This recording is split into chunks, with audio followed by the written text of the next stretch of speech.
आजकाल लोकांना झोपच कुठे आहे?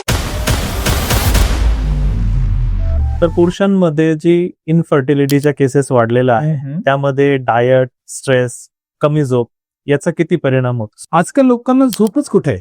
आणि डाएट म्हटलं तर पूर्ण खराब झालेलं आहे डाएट. ओके, कामाच्या पद्धती पण चुकल्यात, लोक बाहेर असतात, मॅक्झिमम इटिंग हे बाहेर आहे.